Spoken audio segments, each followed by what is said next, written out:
Bienvenue sur DMG TV, les histoires mystiques. Tu es nouveau sur la page, n'oublie pas de t'abonner, de laisser un commentaire, de liker, de partager.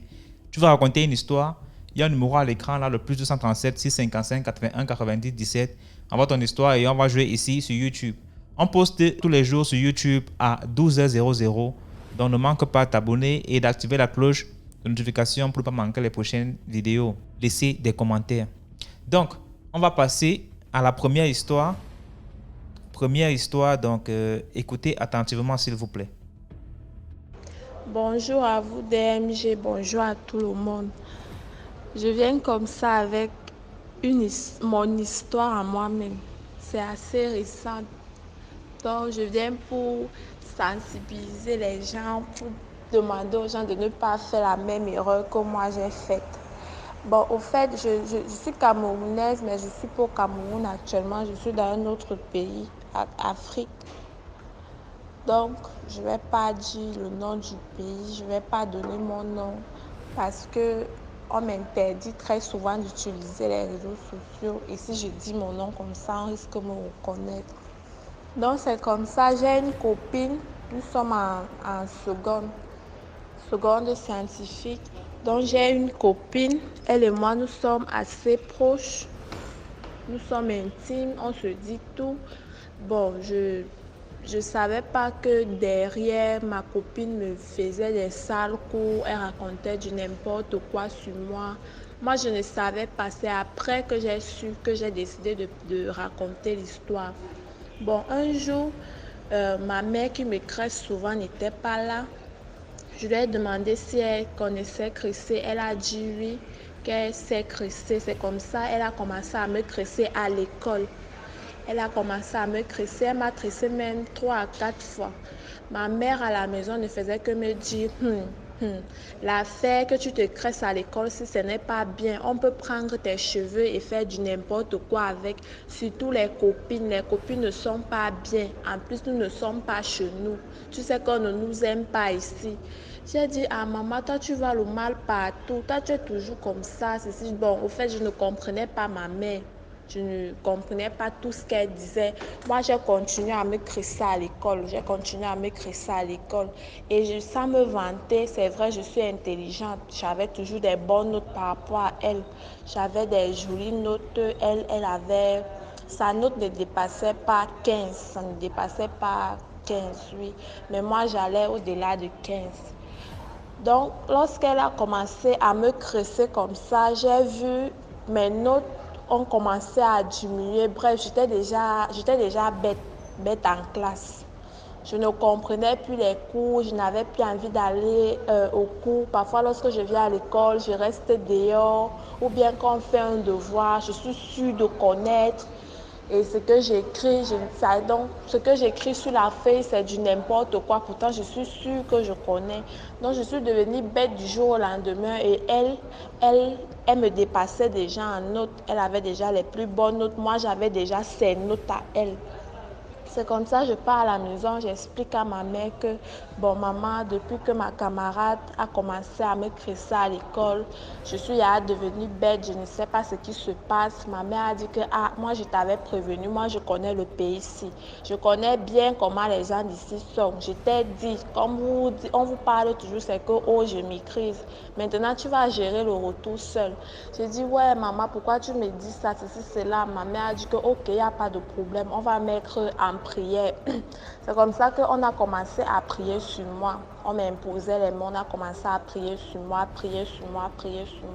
Prier sur moi. C'est comme ça que... Et on m'a aussi dit à la maison qu'elle ne doit plus toucher ma tête, que c'est en touchant ma tête comme ça, elle fait les mauvaises choses sur ma tête. Moi-même, je ne sais pas.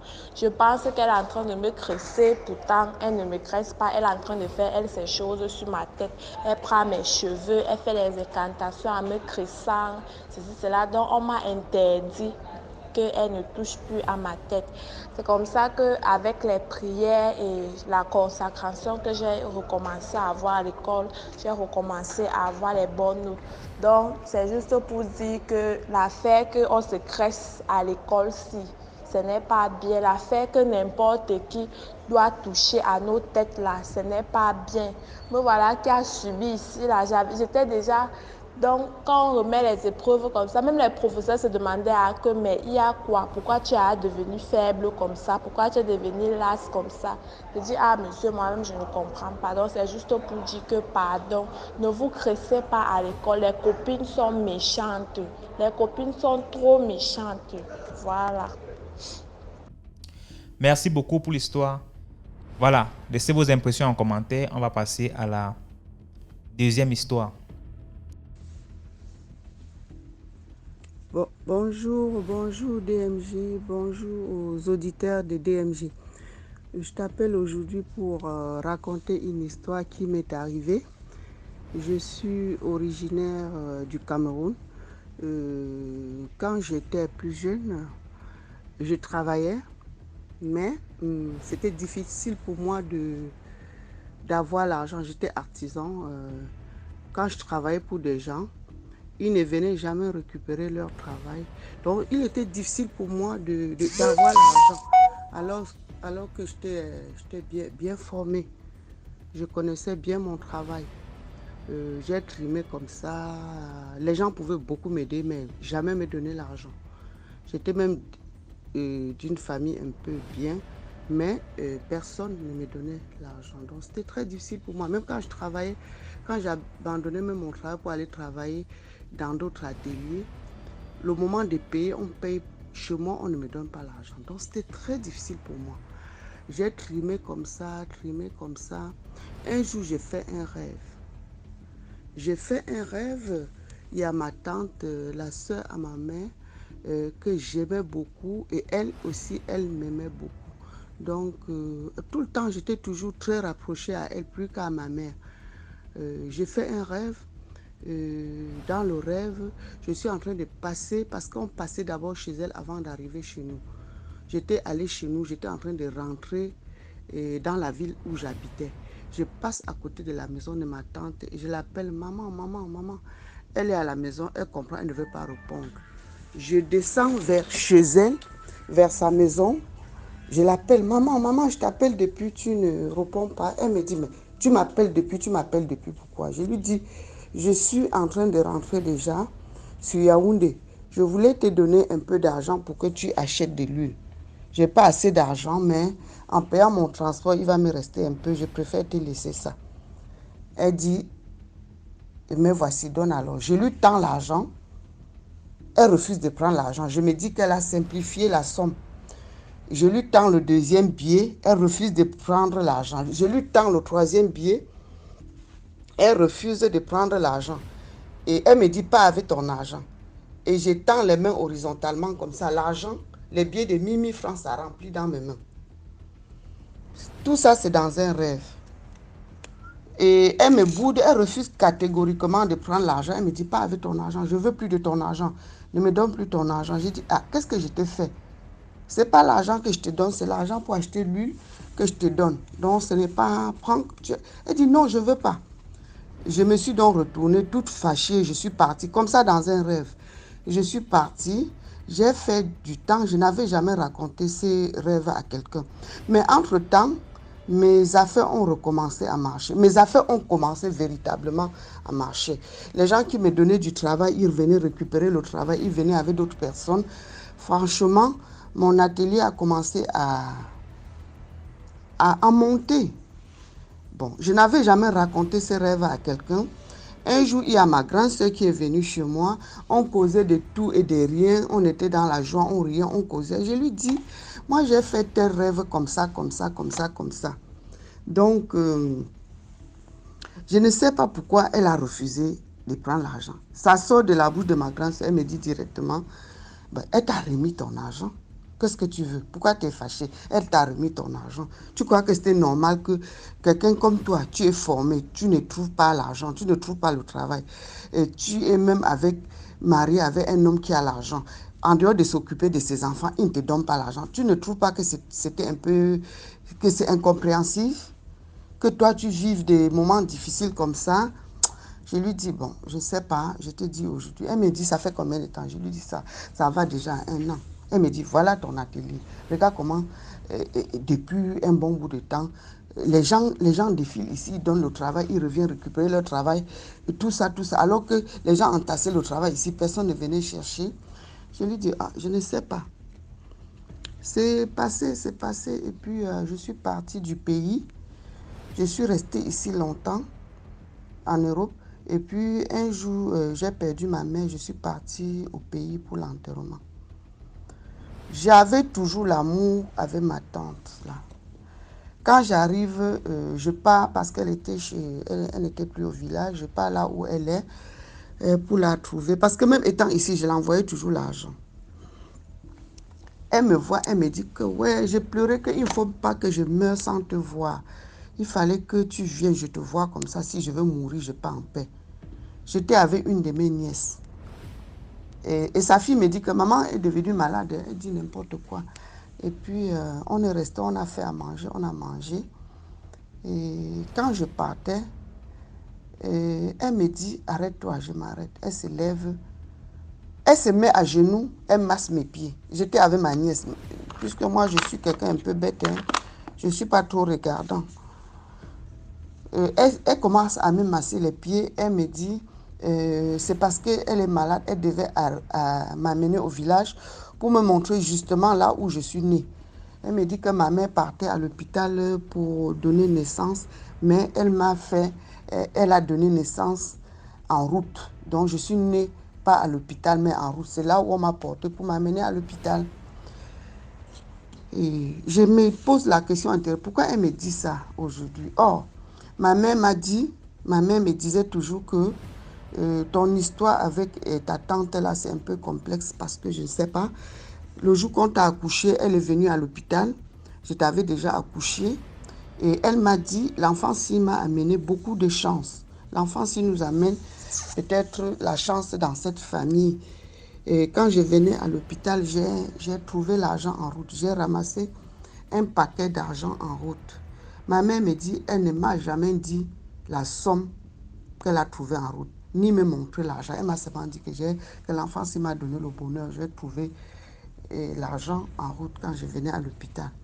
Mais quand la dernière fois qu'on s'est vu, elle me dit que je suis née en route.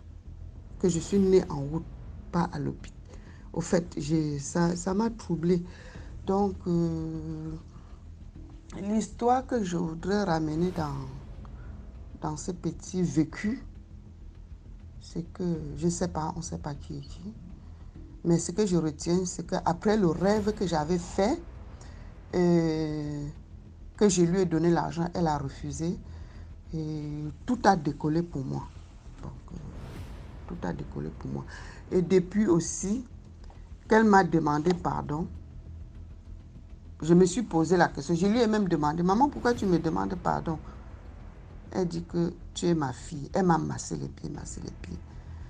Et il y a des trucs qu'on peut garder quand même secrets. C'était juste pour dire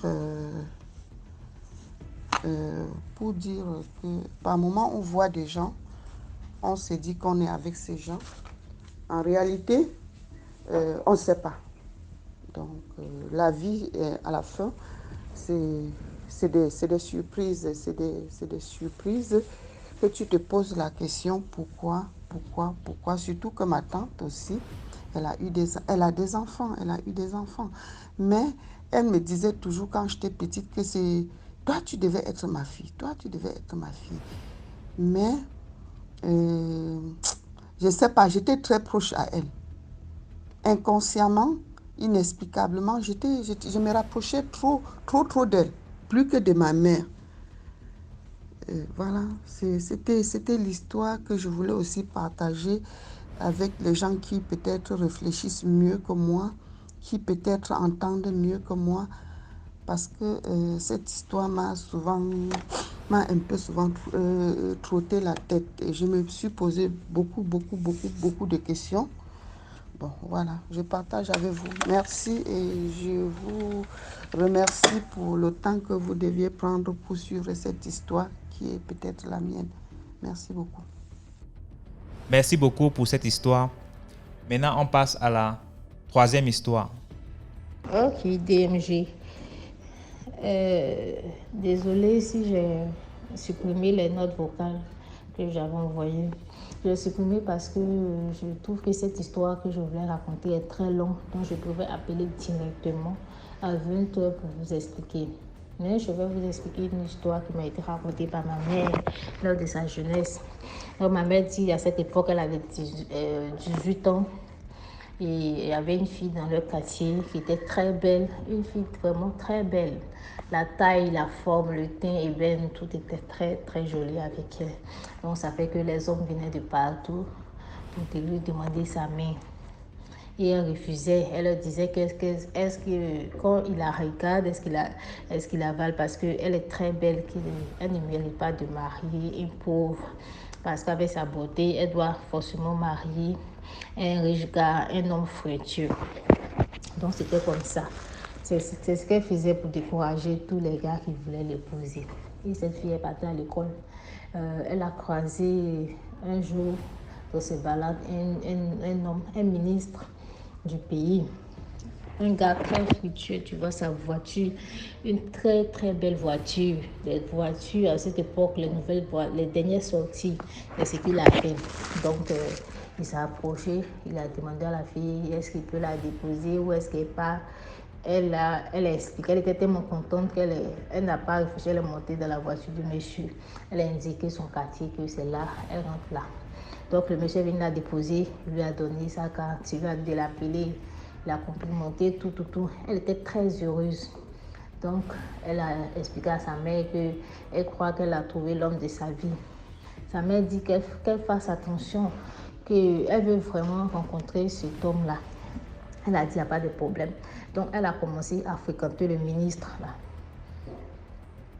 Elle a commencé ma mère m'a dit le nom du ministre, mais je ne peux pas dire, je préfère taire le nom. C'est un grand monsieur de ce pays. Donc, elle a commencé à fréquenter le ministre. Elle avait les vêtements de marque, les sacs, tout ce qu'elle avait était des trucs, tout ce qu'elle portait était des trucs chers. Donc, elle a dit au ministre que même s'il veut la marier, qu'elle est d'accord, même si c'est pour une deuxième femme, vu comment il s'occupe d'elle. Il a dit qu'elle ne se presse pas et puis elle a trouvé étrange que les gars, les deux ne couchent pas ensemble, ne font pas l'amour. Donc, elle lui a dit, mais chérie, pourquoi depuis tout ce temps, nous ne faisons pas l'amour, on ne fait pas l'amour, qu'est-ce qui se passe? Il lui a dit non, qu'elle ne se presse pas. Elle ne se presse pas, qu'il part au voyage, à son retour, ils vont le faire. Parce qu'il rentre du travail, il est fatigué. Donc, il était en voyage, à son retour, il lui a demandé de venir, qu'elle vienne le trouver chez lui à la maison. Donc, elle est partie, elle a vu la maison, vraiment, la maison était grande, une très grande maison, elle était contente, donc dans son cœur, elle se disait que, waouh, que c'est là que je vais vivre, j'ai trouvé le gros lot, j'ai pris le jackpot, comme ça, dans son cœur. Donc, le monsieur l'a invité dans sa chambre, et quand elle est rentrée, le monsieur lui a dit que non, lui ne veut pas coucher avec elle, ne veut pas lui faire l'amour, mais tout ce qu'elle veut, c'est qu'elle se couche, lui va déféquer sur son dos. C'est tout ce que lui veut, qu'il va déféquer sur son dos. Elle a dit non, mais comment ça?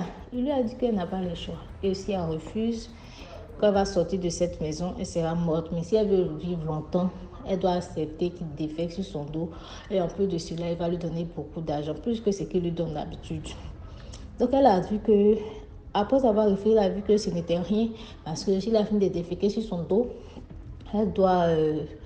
elle va aller prendre son bain, se laver très bon. Et puis elle va sentir la rose après ça. Donc elle a accepté. Le monsieur a déféqué sur son dos. Après avoir fini, elle est rentrée dans la salle de bain. Elle s'est nettoyée, lavé bien, elle a mis les gels de douche, tout. Donc, il lui a donné beaucoup d'argent et elle est partie. Donc, quand elle est sortie de chez lui, elle a emprunté un taxi. Dans le taximètre lui dit, mais madame, qu'est-ce qui se passe? Ma chérie, qu'est-ce qui se passe? Et puis, la voiture sent comme ça, excusez-moi, du caca. Elle a dit non, comment ça? Il lui dit, mais tu sens pas ça, que je ne peux pas supporter, cette odeur est trop forte. Pardon, il faut sortir de ma voiture, ça sent tellement. Il faut que tu descendes. Ça sent que je ne peux pas supporter. Elle dit, mais qu'est-ce qui s'est passé? Elle est descendue. Ainsi de suite, tous les taximètres qu'elle prenait disaient la même chose, qu'elle sentait très mauvais, qu'elle est jolie, elle est belle comme ça, et puis c'est elle qui sent mauvais comme ça, qu'est-ce qui ne va pas? Donc frustrée, elle a commencé à marcher. Donc il y a un taximètre, le dernier taximètre qu'elle a pris, il a parlé de ça aussi, mais elle a supplié de l'amener quand même à la maison, qu'elle va payer plus. Donc, il a bouché son nez, il a roulé jusqu'à ce qu'il arrive dans son quartier, il la dépose. Donc, elle a couru pour demander à sa maman, maman, tu sens une odeur? Sa maman dit oui, elle sent une odeur excusez, du caca. Qu'est-ce qui s'est passé? Elle a marché sur ça ou quoi? Qu'elle vérifie ça. Elle dit non, qu'elle n'a pas marché. Elle n'a pas marché. Elle a commencé à pleurer, elle a couru pour entrer dans la douche. Elle a pris les gels de douche, tout ce qui sentait bon. Elle s'est relavée, nettoyée. Elle a payé des parfums chers. Elle a mis sur lui. Mais cette odeur persistait. Cette odeur était tellement forte que même si elle a quelques mètres de toi, tu sens l'odeur. Elle a commencé à pleurer. Elle dit, mais elle ne sait pas ce qui s'est passé. C'est ainsi que son dos a commencé à pourrir. Le dos a commencé à pourrir. Sa mère lui dit, mais ma fille, qu'est-ce qui s'est passé? C'est là qu'elle va commencer à avouer à sa mère que le ministre en question a déféqué sur son dos, que c'est après ça que tout le monde a commencé à lui dire qu'elle sent très très mauvais et que son dos a commencé à pourrir. Sa mère désespérée lui dit, sa mère se met à pleurer, mais pourquoi tu as fait ça? Pourquoi tu as accepté? Sa mère a commencé à pleurer. Sa mère lui dit que qu'on appelle le ministre en question, qui a son numéro. Donc ils ont essayé d'appeler le ministre. Le numéro qu'ils ont lancé ne passait plus. Ça ne passait plus et son corps commençait à pourrir. Son corps commençait à pourrir. Il y a les asticots qui sortaient d'elle, a commencé à maigrir. Elle gonfle. Et il y a de l'eau. Sur le dos, là, c'est gonflé. Il y a de l'eau, du liquide bizarre, nauséabond qui sortait. Elle pourrissait. Tout son corps pourrissait. Donc, l'argent qu'elle a reçu du monsieur, ils se sont promenés dans tous les hôpitaux. Ils n'ont pas eu de solution. Son corps pourrissait, elle sentait très mauvais. Elle a pleuré, elle a regretté. Elle dit que si elle savait, elle allait prendre un homme tranquille, simple, avec qui elle allait se marier et fonder une famille. Que si elle savait, elle pleurait. Et sa mère l'a amenée dans des églises, ils ont fait des prières, tout. Ça n'a pas marché et cette fille est morte. Donc maman dit à cette époque-là, vraiment sa mère, après sa mort, sa mère est partie parce que la fille a indiqué là où vivait le ministre, elle allait là-bas. On lui a dit que le ministre n'habite pas là. Donc cette histoire est restée comme ça. C'était l'unique fille de sa mère. Donc à cette époque-là, toutes les jeunes filles étaient vraiment avaient peur des riches gars. Et c'était la petite histoire que je voulais vous raconter. Je dis que nous devons faire très attention. Nous ne devons pas courir après l'argent parce que ce n'est pas tous les hommes qui ont eu leur argent en travaillant dur. Il y a beaucoup qui sont passés par des sectes, par des mythes et autres. Donc, nous devons faire très, très attention. Désolée pour les fautes. Merci beaucoup pour l'histoire. Maintenant, on va passer à la 4e histoire. Bonsoir ou bonjour, DMG. Comment allez-vous?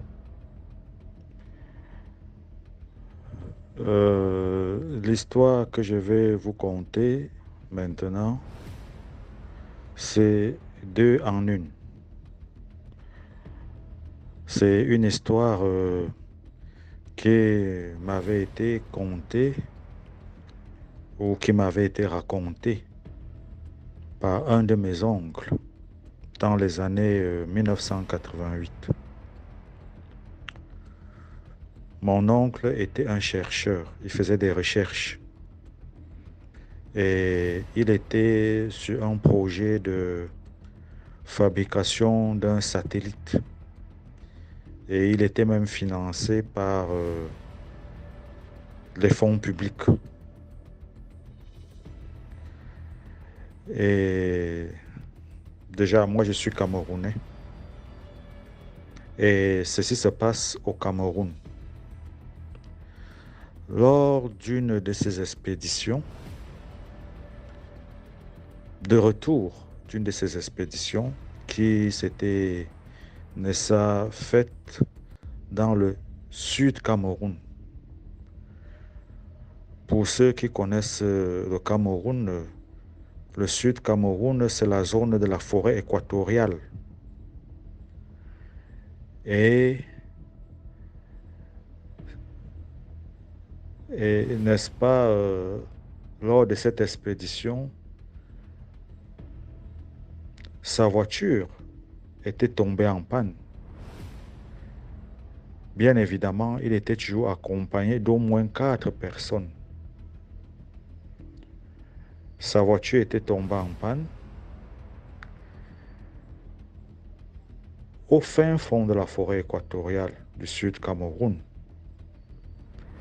Le Sud Cameroun est limitrophe avec la Guinée équatoriale, le Congo-Brazzaville et le Gabon. Alors, il n'y avait aucun village aux alentours. Ils avaient tenté de faire redémarrer la voiture, mais en vain. Alors, ils s'étaient résignés. Alors, il m'avait dit que, alors qu'ils s'étaient résignés, ils avaient vu un jeune homme d'une trentaine d'années sortir de la brousse, se diriger vers eux et leur demander ce qui n'allait pas. Alors mon oncle lui avait dit que leur voiture était tombée en panne et il n'arrivait pas à la remettre en marche. Alors, le jeune homme d'une trentaine d'années leur avait dit d'attendre. Déjà, mon oncle m'avait dit qu'ils avaient tous été, lui et ses accompagnateurs, ils avaient été étonnés et surpris de voir un jeune homme d'une trentaine d'années sortir de la brousse à cet endroit. Un endroit où il n'y avait aucun village tout proche. Quelques minutes après, le jeune homme était revenu avec toutes les clés de dépannage d'un moteur. Alors, il avait dit d'ouvrir le capot et en moins de 5 minutes, il avait fait redémarrer la voiture. Mon oncle donc m'avait dit qu'il avait trouvé ça un peu curieux. Et il avait eu le 6e sens, qui lui avait dit que ce jeune homme ne devait pas être un jeune homme ordinaire. Il avait donc appelé en apartheid et il lui avait expliqué, il lui avait parlé du projet qu'il avait, c'est-à-dire la construction d'un satellite.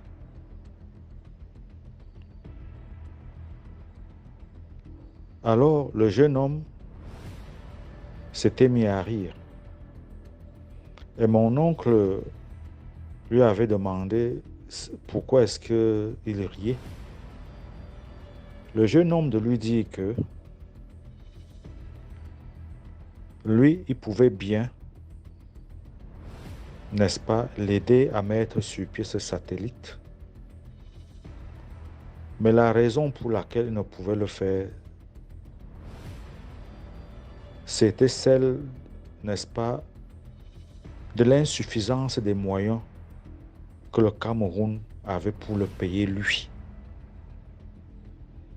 Et c'est alors qu'il révéla à mon oncle que lui, il travaillait à la NASA aux États-Unis et qu'il était juste venu à la pause.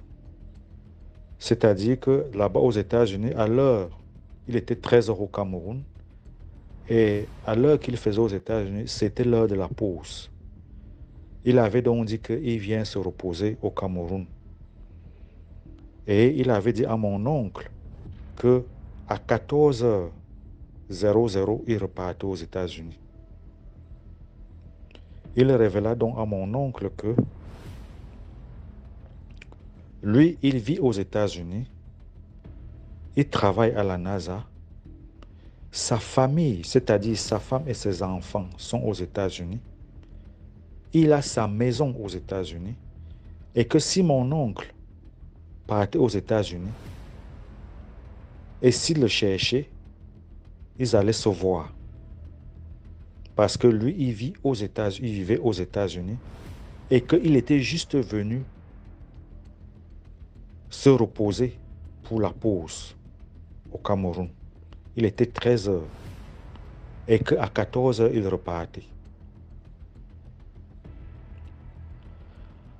Alors, toujours dans la même lancée, mon oncle m'avait dit que on lui avait parlé d'un vieil homme quelque part dans un village dans notre département d'origine. Et il dit donc qu'il s'était mis à chercher le village et il avait trouvé le village. Arrivé dans le village, il s'était mis à interroger certains villageois. Et à chaque fois qu'il interrogeait certains villageois concernant ce vieux monsieur, chacun de ces villageois disait que oui, ils le connaissent et il lui a indiqué là où était sa maison. Mais il soulignait que eux, ils ne maîtrisaient pas exactement le genre de vie que menait ce vieux monsieur. Parce que, à certains moments, ils le voyaient et à d'autres, ils se rendaient compte qu'il n'est pas là. Sa maison pouvait rester fermée pendant 1 mois, 2 mois, sans qu'il ne le voie, sans qu'il ne sache là où il est parti. Et un beau matin, il recommença à le voir. Donc mon oncle était donc parti, n'est-ce pas, toquer à la porte de ce monsieur. Le vieil homme était là, effectivement. Alors le vieil homme le reçut et mon oncle s'est mis à lui expliquer le projet sur lequel il était en train de travailler. Et lorsqu'il eut fini de lui expliquer cela, le vieil homme éclata en sanglots. Il s'est mis à pleurer à chaudes larmes. Et mon oncle de lui demander pourquoi est-ce qu'il pleurait.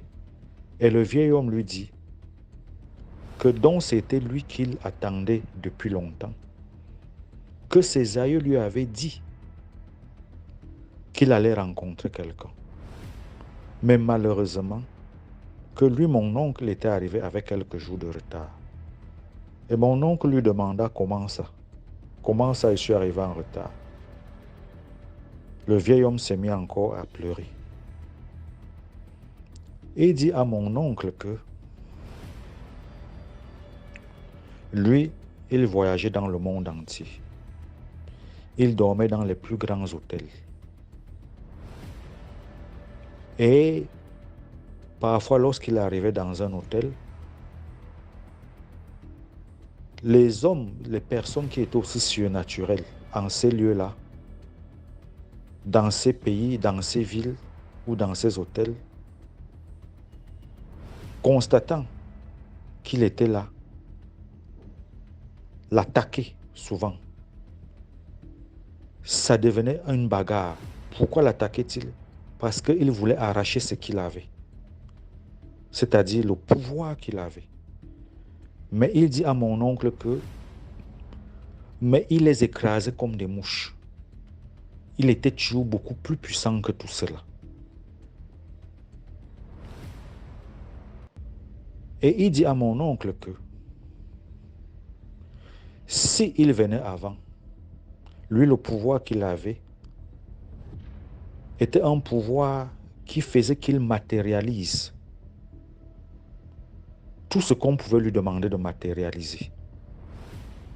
Il dit à mon oncle que le satellite qu'il veut fabriquer, qu'il voulait construire, il suffisait que mon oncle lui explique comment il voulait que ce soit, ce qu'il voulait que ça fasse. Il allait matérialiser ce satellite devant lui. Ce satellite allait devenir visible, palpable, et mon oncle allait commencer à l'utiliser. Il dit à mon oncle que même si c'était un avion qu'il voulait qu'il matérialise, il suffisait juste qu'il lui dise comment il voulait que l'avion soit. Et il allait le matérialiser. Il allait matérialiser. Cet avion allait devenir réel. Et il dit à mon oncle que ce pouvoir lui avait été légué par ses aïeux. Il dit donc à mon oncle que lors de son dernier voyage dans le monde, à un moment, il avait pensé au pape. Il s'était dit, depuis j'entends toujours parler du pape. Il faut que je rencontre le pape en personne. Il faut que je rencontre ce monsieur-là. Et dans les années 88, le pape de l'Église catholique, c'était Jean-Paul II. Il dit donc qu'il était allé au Vatican. Il dit à mon oncle que dès qu'il était arrivé au Vatican, le pape avait senti qu'il y avait une force qui était au Vatican. Il avait fait fouiller dans tout le Vatican. Et les émissaires qu'il avait envoyés l'avaient trouvé. Il l'avait donc amené chez le pape. Il dit à mon oncle que le pape s'était mis à le flatter pendant plus de 2 heures de temps pour qu'il lui remette le pouvoir qu'il avait. En lui disant que ce genre de pouvoir ne doit pas être détenu par un individu, mais qu'il doit être détenu par l'Église. Après 2 heures de temps, il dit à mon oncle qu'il avait cédé. Il lui avait donné le secret qu'il avait. Il dit que dès qu'il avait donné le secret, tout ce qu'il avait pu faire, c'est de partir du Vatican et revenir au Cameroun. Et lorsque son fils unique avait su cela, qu'il n'avait plus son pouvoir, son fils unique avait failli l'étrangler.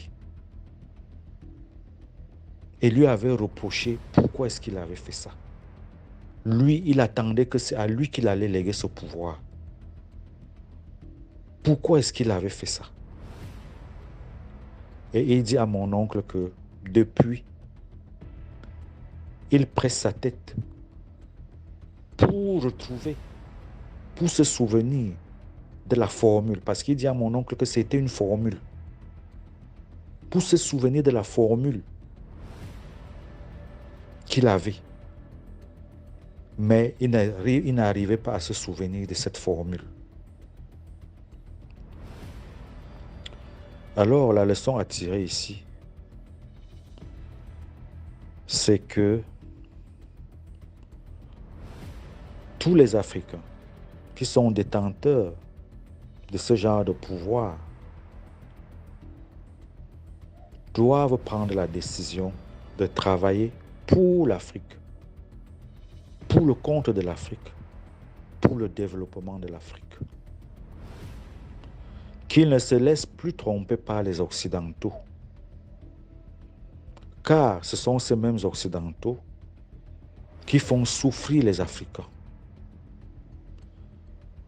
Donc, tous les Africains qui sont détenteurs de pareils pouvoirs, car je sais qu'il en existe toujours, que ce soit au Cameroun ou dans tous les autres pays d'Afrique.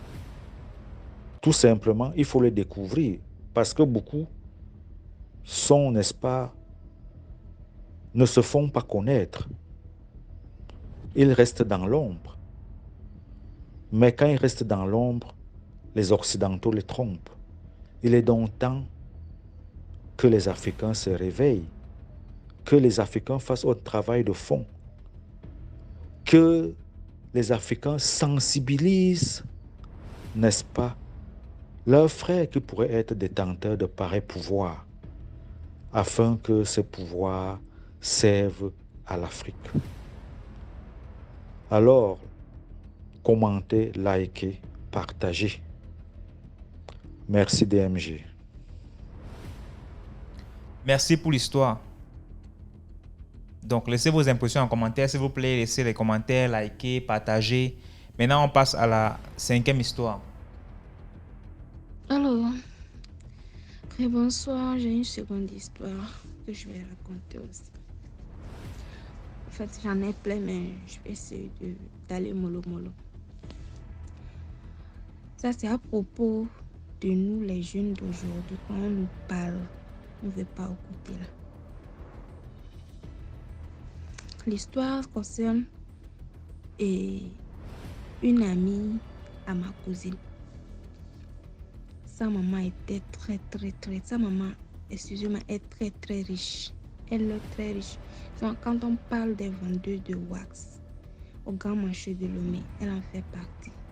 Et ceux qui connaissent Lomé, quand on parle, si on dit déjà qu'il y a une maman qui vend les wax, c'est une maman friquée. La fille là, elle est très arrogante. Vous connaissez l'air des enfants des riches, arrogante. Elle passe, elle ne salue pas les gens. Les motos, c'est comme ça, elle change ça comme elle veut, les portables, tout ça là. Elle est tombée sur un homme marié, jusqu'à ce que l'homme lui demande un mariage. La femme de l'homme lui dit: ma chérie, si tu es très maligne, faut même pas t'engager dans ce mariage, parce que moi, mon homme là, on ne le marie pas.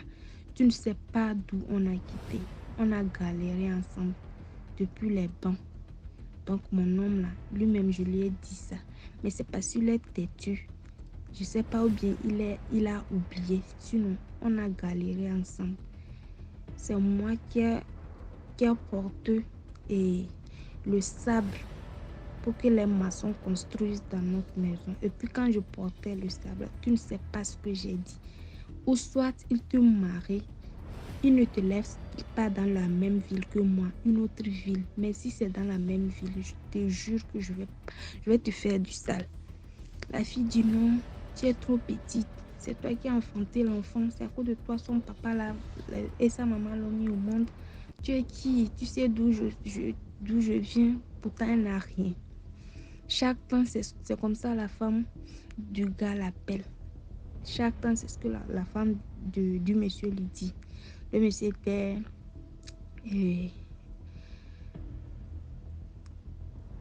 un titaman, transporteur de gros, comment on appelle, gros camions là. Il avait beaucoup. Donc, il a une entreprise. Les gens travaillent pour lui. Chaque temps, jusqu'à la veille du mariage, la femme dit: tu as refusé, non? Ok, ce que tu as cherché là, tu vas trouver. Il faut venir me trouver ici. Le jour du mariage, venez voir. Sa maman sur les bœufs, c'est pas un bœuf. Mariage qui a pris 5 jours. Réception, quoi, tout ça là. On dirait même que c'est elle qui a doté le mari. Parce que la famille de la mariée a plus investi dans le mariage là.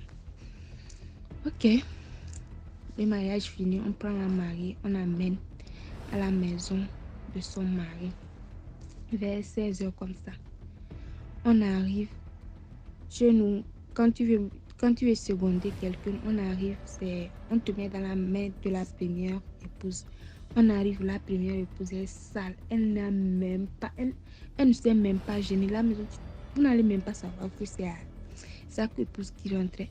C'est le jour du mariage, elle a enlevé les habits, elle lave. Elle a regardé la fille de la tête aux pieds, puis elle a secoué la tête. Elle a recommencé par faire sa lessive. On l'a appelée, on a amené ta épouse, viens la porter pour amener dans la chambre. Elle a porté pour amener dans la chambre. Elle a fait son cinéma là-bas. Elle est ressortie. Elle a recommencé par laver les habits. Les gens disaient, mais celle-là, elle est comment? Elle ne cache même pas sa jalousie. Il y a une ethnie chez nous ici. Quand on appelle le nom de cette ethnie, tout le monde fuit. Et la mariée elle-même dit, elle est de cette ethnie, non? Elle pense que quoi, j'ai peur d'elle. C'est parce qu'elle, les gens disent que l'ethnie là, elle, ceci, cela. Elle pense que moi, j'ai pas peur d'elle. Et la maman de la mariée dit, ce que tu as commencé là, faut te taire. On va prier. Tu vas rester ici tranquillement. Elle dit, non, maman, faut laisser. Elle a commencé depuis. Elle pense que je vais abandonner. C'est là, la maman dit, qu'est-ce qu'elle t'a dit? Elle dit non, que si je ne laisse pas son mari. Hier même, elle m'avait appelé, elle m'a dit que non, je suis têtue, ne de venir, je vais voir. Et la maman dit, pourquoi tout ce temps tu m'as rien dit jusqu'à ce que le mariage arrive? La maman a commencé par pleurer. Elle dit, il faut laisser. Elle ne sait pas sur quel pied moi aussi je danse. Il faut laisser. La maman commençait par paniquer. Au même moment, les chaussures de la mariée, là, c'est chez nous, on porte tout blanc. Elle avait porté bazin blanc, tout blanc, chaussures blancs. Elle a levé les chaussures pour déposer à la devanture du salon. Maintenant, on est là-bas, on prie, on fait tout ça là. 18h arrivant, on veut prier. On sort, on ne trouve pas les chaussures de la mariée. Où sont les chaussures de la mariée? Elle est là-bas la première fois. Elle ne dit rien. On a cherché les chaussures on a cherché. Il y avait une sourde dans leur maison. Quand la première femme prenait les chaussures, la sourde l'a vue. On a cherché, mais la sourde ne savait pas ce qu'on cherchait. C'est par après, on commence par gronder, ça devient un problème. C'est là la sourde a fait signe qu'elle ôte la ficelle, se prend les chaussures là. On l'a demandé, elle dit non, quel hôtel n'a pas pris les chaussures. On l'a fait tout, elle dit non, l'hôtel n'a pas pris les chaussures là. La maman de la mariée l'appelle, elle dit, au cas où on venait à voir les chaussures, ne porte pas les chaussures là. Elle dit quoi? L'hôtel va porter ça. Si l'hôtel voit ça en même temps, elle va porter. La maman dit, en tout cas, je t'ai dit. Un mois après, on revoit les chaussures. Elle dit qu'elle a revu les chaussures là-haut. On a posé les chaussures là. En ce moment, leur mari était en déplacement. Le jour-là, elle avait une boutique, une boutique de prêt-à-porter. Elle se douche, elle fait tout, elle prend les chaussures là. Elle dit que celui qui a pris ça là, tu penses que quoi? Ce que j'ai fait là, tu n'as pas vu toi-même, tu as ramené les chaussures là. Pourtant, elle n'a rien fait, c'est la bouche qu'elle fait. La première fois ne leur a rien dit. Elles sont dans la même maison depuis qu'on l'a menée. La première fois ne l'adresse pas la parole. Toi-même, tu es dans une maison où quelqu'un ne te parle pas, ça ne te fait pas peur. Tu es là. Tu fais ta bouche, tu fais ta gueule, que non, tu es enfant de riche, tu es venu avec voiture, tu es venu avec ceci, cela. Elle ne dit rien. Tout ce qu'elle dit, elle dit, je t'ai prévenu. C'est tout ce qu'elle lui dit chaque jour, matin, midi, soir. Elle prend les chaussures, elle porte, elle sort à la boutique. Troisième jour, le mari vient. C'est son tour de rentrer chez le mari. Le mari dit, toi là, tu sens. Elle dit, je sens comment? Elle dit, tu sens, je sais pas, tu sens l'odeur de caca de vache. Elle dit, Elle est partie se doucher, se redoucher, faire comment et faire comment. Le mari dit, tu sens comment? Tu sens comme ça? Deuxième jour, elle rentre chez le mari. Le mari dit, toi là, tu n'as pas pris ton bain ou bien comment? Maintenant, tu sens comme si l'odeur de cadavre, quand le cadavre commence par se décomposer, c'est comme ça tu sens. Donc, c'est comme ça tu sentais. Donc, tu sortais en ville comme ça, je te voyais. C'est fini, ça. On appelle la première femme. On la demande. Elle fait son cinéma. Oui, tu sens. C'est comment? On vous parle, vous n'entendez pas. Tu n'as pas dit que moi, je suis comment? Tu es parti prendre Miss, non? C'est la Miss là, ça. Ce que je vous dis là, mariage là, ça n'a pas fait 6 mois. Le mariage a pris fin. Quand le mari la voit comme ça là, il n'arrive pas à respirer. Pourtant, elle était déjà grosse. Elle a plié ses bagages. Elle est revenue chez nous. C'est ici et c'est chez sa maman. C'est chez sa maman. Elle a accouché une fille.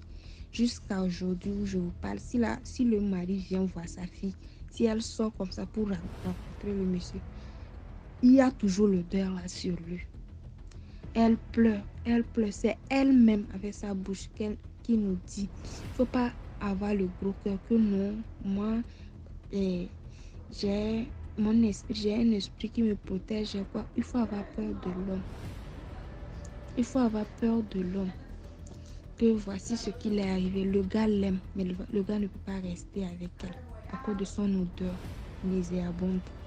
Elle-même, tout, on l'a amenée partout. Au Bénin, on l'a amenée partout.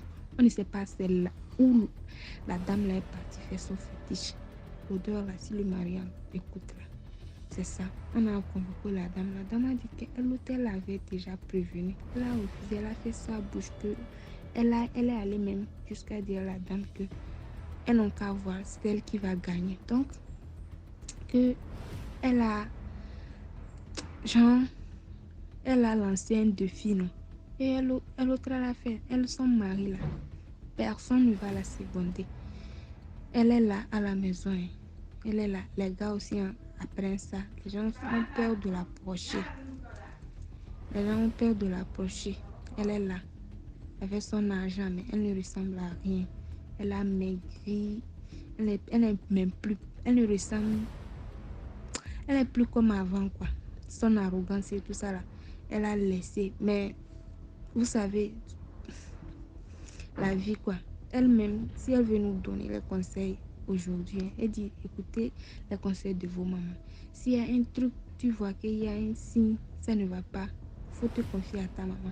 Depuis qu'elle a commencé par la menacer, si elle avait parlé à sa maman allait dire non, enlève tes pieds là-bas. Quand sa maman lui a dit ne porte pas, si elle avait écouté, tout ça n'allait pas être arrivé. Elle a parlé tout, elle a dit tout. Avant de faire mariage, les prières, tout ça là. Sa maman elle a parlé, elle a accepté ça. Oui, j'ai fait, pourtant elle ne faisait rien. Elle faisait la bouche que non, tu penses que moi aussi je suis simple, pourtant elle n'a rien. Elle nous donne des conseils aujourd'hui que là où ta main n'arrive pas, là, faut pas accrocher ta main. L'autre elle faisait la bouche que tu penses que je suis simple, moi aussi je suis pas simple. Elle a testé la dame. La voici aujourd'hui avec son enfant. L'enfant va chez son père. Mais elle-même, le gars, jusqu'à aujourd'hui, ce que je vous parle là, ça peut faire 6 ans. Mais jusque-là, si le gars vient, c'est comme ça le gars dit qu'elles sont. Et puis le gars n'accepte pas qu'on dise que c'est ça, c'est la première femme qui a dit. Je ne sais pas si elle a blindé les yeux du gars ou bien comment, je ne sais pas. Vraiment, DMG, le dehors est mauvais. L'homme est capable de tout. Et madame là, quand je la vois là, elle me fait à la fois pitié, je sais pas quoi. Voilà, merci beaucoup pour l'histoire. Donc on passe à la 6e histoire. Bonjour DMG, bonjour à toute l'équipe DMG. Likez, partagez et surtout commentez. Je reviens aujourd'hui pour une nouvelle histoire. Je vais raconter l'histoire de ma cousine. Ma cousine est née 4e fille de ses parents. Après la naissance de ma cousine, les enfants désiraient un homme, un garçon, mais enfin ils ont eu une fille. Et ils ont décidé de la sacrifier dans des rites du village. Elle ne doit pas aller en mariage, elle ne doit pas faire d'enfants, elle doit être l'homme de la famille. Après, ma cousine a grandi, brillante, intelligente. Elle a même travaillé avant ses grandes sœurs. Elle était cadre dans une société de la place. En 2006, elle fait la connaissance d'un homme qui disait qu'il va l'épouser. Et l'homme lui a dit, moi je veux que tu me présentes à tes parents. Elle a dit, il n'y a pas de souci. On va organiser le voyage puisque mes parents sont au village. Elles sont parties, elle est allée rencontrer les parents de la femme. La première nuit même dans le village, des voix lui disaient, qu'est-ce que tu es venu chercher ici? C'est pas ta femme, c'est la femme du village. Elle n'a pas le droit d'être en couple. Et la femme n'entendait pas les voix, c'est lui qui entendait les voix. Et il faisait semblant de ne pas entendre. Il faisait semblant. Et il a forcé. La nuit, tardivement dans la nuit, il sentait les étouffements. C'est comme si quelque chose l'étouffait. C'est comme si les branches de bananier l'attachaient. Et il criait dans la nuit. Il a dit non, je ne peux pas dormir ici, je ne peux pas. Il a dit à la femme, allons, je ne peux pas. Ils ont pris la voiture à 1h du matin, ils sont revenus à la capitale provinciale. Ils ont loué une chambre d'hôtel, puisque les parents se trouvaient au village. Ils ont loué une chambre d'hôtel. Ils ont fait une semaine, ils ont passé une semaine là. Et allaient voir les parents dans la journée, revenir dormir à l'hôtel. Mais quand il était à l'hôtel, à la capitale provinciale, ça se passait bien, il n'y avait pas de problème. Et ils ont décidé donc de revenir sur Libreville. Et arrivé ici à Libreville, il dit à sa femme, moi je veux t'épouser, mais je ne veux pas t'épouser au village, je préfère que les parents montent sur Libreville. Je vais te doter. Elle a dit, il n'y a pas de souci. Ils ont organisé le mariage, les parents sont montés à la capitale. Toute la famille était réunie, ça s'est très bien passé. Après le mariage, les parents sont retournés au village. Le calvaire a commencé. Il voyait maintenant sa femme comme une vieille maman, comme une très vieille maman laide, avec des rides, des toiles d'araignée partout, des odeurs bizarres. Il a essayé de forcer, ça n'allait pas. Il a forcé. Ça n'allait pas. Il a dit à sa femme, je ne comprends pas. J'ai quand même passé un peu de temps avec toi, mais là, ce que je vois, c'est plus fort que moi. Il a essayé d'amener sa femme. Il avait un ami béninois qui faisait des trucs mystiques. Le gars aussi a dit la même chose, pareil, que non, c'est pas une femme qui doit aller en mariage. Les parents l'ont sacrifiée dans des rites. Elle a des esprits diaboliques en elle, que à chaque fois qu'un homme s'approche d'elle, et l'homme va partir de lui-même. Il a dit au Béninois, non, moi j'aime ma femme, je ne veux pas me séparer d'elle parce que les parents ont fait des choses bizarres, je veux que j'essaie de gaspiller. Le gars a essayé, rien, ça n'allait pas. Ils ont cherché ailleurs, ils ont même voyagé, aller chez le mari, puisque le mari était d'une autre province du Gabon. Ils sont allés là-bas aussi chercher vers le Congo, chercher tout ça là, ils sont revenus. Ça n'allait pas. Malgré tout ce temps, la femme a quand même réussi de tomber enceinte. Vers 7 mois de grossesse, le gars a dit non, c'est plus fort que moi, je ne peux plus supporter. Le gars est parti, il a fui, il a dit non, c'est plus fort que moi. Il est parti. Il a laissé ma cousine enceinte de 7 mois. À l'accouchement de son enfant, elle a décidé, elle a dit non, puisqu'avec tout ça là, elle ne va pas accoucher au Gabon, elle est partie en étranger et elle est accouchée là-bas. L'accouchement s'est passé vraiment, mais c'était désolant parce que l'enfant était né attaché comme une bobine de laine. C'est comme si on avait attaché l'enfant dans le ventre. Vraiment attaché, et l'enfant est sorti mort-né, l'enfant est décédé. D'abord, il ne pouvait même pas vivre parce que la façon qu'il était attaché, les bras attachés contre le corps, vraiment attaché DMG, on n'a jamais vu ça. Ma cousine est revenue. Les frères et sœurs l'ont dit non, tu ne peux pas rester comme ça. Ses amis l'ont conseillé d'adopter les enfants. Elle a dit ok, quand je vais me rétablir, je vais adopter. Elle a décidé de voyager, aller encore dans un autre pays, dans l'Afrique centrale toujours, adopter un enfant. Elle leur ramène l'enfant au Gabon. Vraiment, l'enfant a un peu grandi. Il a commencé à présenter des signes bizarres d'un enfant mental, comme s'il était vraiment touché psychologiquement. Il faisait des choses comme un fou. Elle a essayé de contacter l'orphelinat en question. Ils ont dit non, madame, tu as déjà pris l'enfant, on ne peut plus le récupérer. Elle a essayé de contacter les parents puisqu'elle avait aussi les contacts du parent de l'enfant. Rien, les parents ont dit non, nous ne voulons plus de cet enfant, tu as déjà pris l'enfant.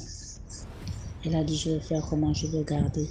Elle a encore décidé d'aller adopter un autre enfant, un autre sexe différent. Elle amène. Toujours les mêmes choses. Celle-là, c'était pire. Elle fuguait, elle allait partout, des trucs bizarres, on ne comprenait rien. En fait, c'était tout ce que les parents ont fait sur elle qui impactait les enfants. Un jour, sa mère lui disait, pourquoi tu cherches à adopter les enfants? Tout ce que tu as là, c'est pour tes frères. puisque ma cousine l'a beaucoup investi. Elle était riche matériellement. Elle avait investi. Et la mère lui disait, tout ça là, c'est pour tes soeurs. Tu te sacrifies à aller adopter les enfants, pourquoi? Tu vas avoir les enfants, pourquoi? Tout ce que tu as là, c'est pour la famille. Elle disait aux parents, elle disait à sa mère, pourquoi tu m'as fait ça? C'est toi qui m'as fait ça, c'est toi qui as accepté de me sacrifier. Si vraiment tu me mets comme tes enfants. Regarde toutes mes soeurs, mes petites soeurs qui viennent même après moi, ils ont des enfants. Moi, j'ai tout ça là, mais vraiment, je ne suis pas heureuse. Je passe une vie, vraiment, je ne comprends pas. Je suis très malheureuse dans ma vie. Et j'ai élevé les enfants de mes soeurs. Aucune personne ne m'a remercié.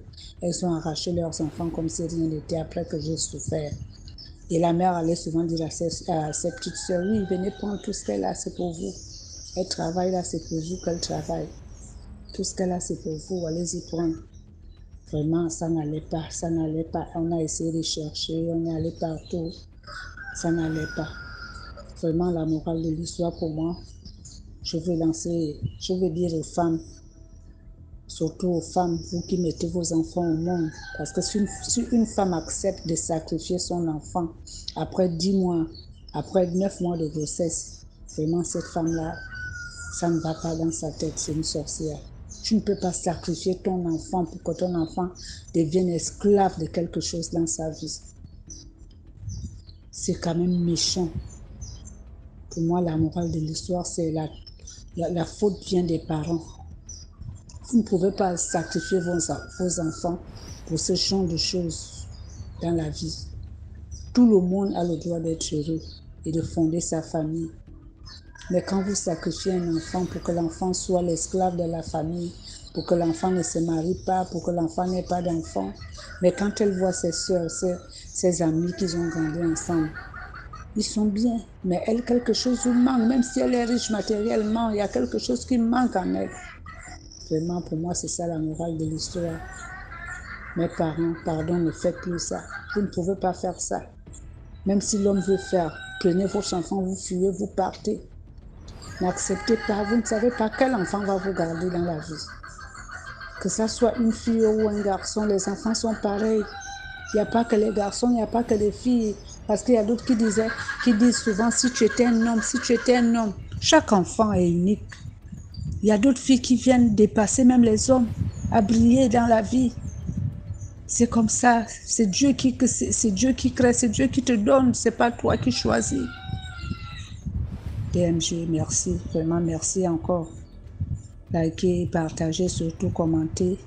Je vais encore revenir pour une autre histoire, j'en ai tellement. Merci. Voilà, c'était la dernière histoire. Merci d'avoir participé jusqu'à la fin. À demain, 12h pour une nouvelle vidéo. Laissez des commentaires, partagez, likez, commentez. Faites comme d'habitude, j'ai confiance. On est ensemble.